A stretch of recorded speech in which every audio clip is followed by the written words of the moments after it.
My image, renewed vows, won a global award. I almost didn't submit my image because, to be honest, I didn't feel ready to. I didn't know if I had what it takes to actually win an award for my photography. But then I did submit my image, and I received an email in February that changed everything.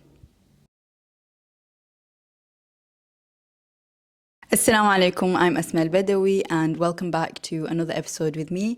In this episode, I'm going to be talking more about my image, renewed vows, that recently won an award with the British Journal of Photography and Nikon.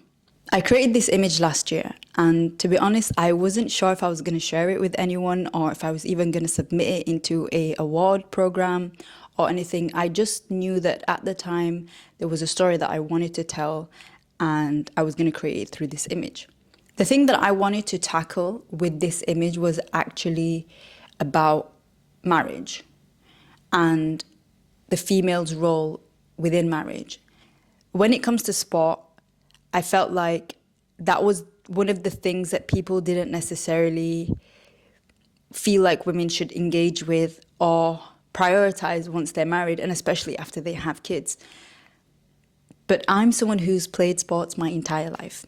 Literally, I do not remember a time where I didn't play sports. When I was young, I used to play rugby, I used to play football, I used to play netball. And then when I kind of grew up a bit more, I really focused on basketball. I got my coaching certificates in basketball. I really made a kind of career out of basketball, and then I ended up campaigning for Muslim women to be able to wear the hijab in professional basketball. So I was heavily invested in sports and changing sports and making sure that young girls had role models in sports that they could aspire to be like. But one of the challenges that we had as coaches was actually getting more women to engage in sports. And the reason for that was not a lot of people from my community valued sports for women, and especially women that were married, because it was considered to be something that was not a priority, that shouldn't take precedence over raising kids and the kids' education and the household work. I also remember growing up, connecting with everyone in my community in the neighborhood that I grew up in through sports that weren't familiar to me. They weren't from our culture. It was a sport, for example, called Pittu that was brought from the Bangladeshi kids on our street, and we all joined and we absolutely loved that game. And we also played a game called Kirby that was just, you get a ball and you stand on either side of the curb and you make the ball bounce off the curb and come back to you. And we had so many competitions, playing these sports and playing these games. And we really got to know each other's personalities through sports. I always say to my friends, if you want to get to know someone, play sports with them. Because it really, really, really makes you understand people better. You have people who are completely competitive in sports. They completely change. Their personality is so aggressive and they want to win and they'll push and shove, And then you have people who are not that bothered, they just want to participate. And through sports, you really get to know that about people. You also have people who are quite shy, they don't necessarily want to try anything new. But if you give them the space and the time, you suddenly find them, for example, shooting a three all of a sudden, or, attempting to dribble the ball and sort of do a crossover and then swerve and sort of go to the basket. I didn't think I was going to talk about sports this much, but I think this image really requires me to delve into why it's so important. Why sports is supposed to be something that is valued, why sports is supposed to be something that is appreciated and loved by so many people. And it's okay if people don't love that. But if you do, there always needs to be space for that love to grow and for that relationship to be fostered. To make this image come alive, I felt like I needed a wedding dress. So I used my own wedding dress. I decided to wear my wedding dress and pull out a ironing board and iron a pair of trousers. These trousers were tracksuits. They were bright green because I really wanted them to stand out. and I wanted it to look like I was ironing them because I was about to take off my dress and go and play a sport. The title of the image is Renewed Vows. Sometimes people think of renewing vows as someone's already been married for maybe 5-10 years and then they decide to renew the vows, renew their affection and love for each other and their commitment to each other. But this one was supposed to be a bit different. It was supposed to be, how do we renew the process of getting married and the vows that we make to ourselves the first time round?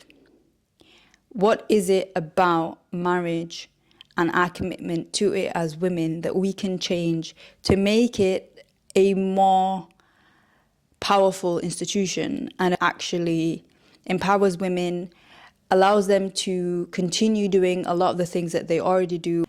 The reason I chose this image, I guess in many ways, was because it felt like it was really on theme.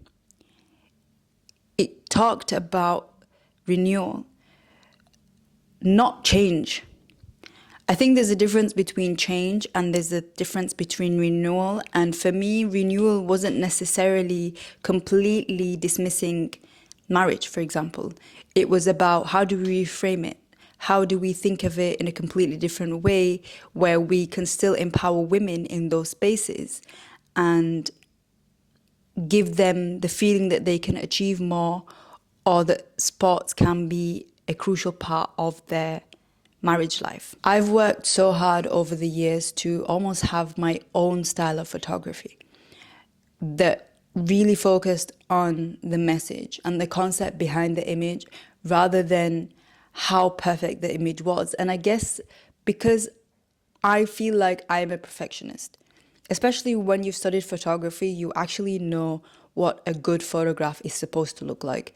I want to encourage people to appreciate their own style of photography and to understand that you don't have to copy someone else to actually win an award. You can just truly be yourself. And we get so bogged down by the technical side of an image. Sometimes you just need to go out and take the picture.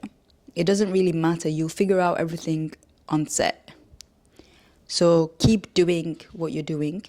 I hope that you've learned a bit more about the story behind this image and why it's so important for me and why the recognition for my photograph has been accepted with such joy and such gratitude, and why it means so much to me, you know? When you're able to be yourself and able to tell the stories that you want to tell in the form that you want to tell, and then you get recognized for that, it feels like a very big pat on the back. It feels like, great, I don't have to be like everyone else. I don't have to copy what other photographers are doing. What I'm doing is fine, and actually this is my style and this is who I am. And I should embrace that a lot more. And that's what this image is for me. If you've enjoyed this, please check out my previous video that actually talked about how I first got into photography and why I love photography and the storytelling aspect of that, which I will continue to explore and continue to focus on over the next episodes. Don't forget to subscribe or share with your friends and family or people that you know have an interest in photography or storytelling. Maybe this could give them a different perspective, because I think there's so many videos out there that just concentrate so much on the quality of the image rather than the storytelling side of photography. And I want other people to know that, hey, it's about the story. It doesn't really matter how the image looks all the time.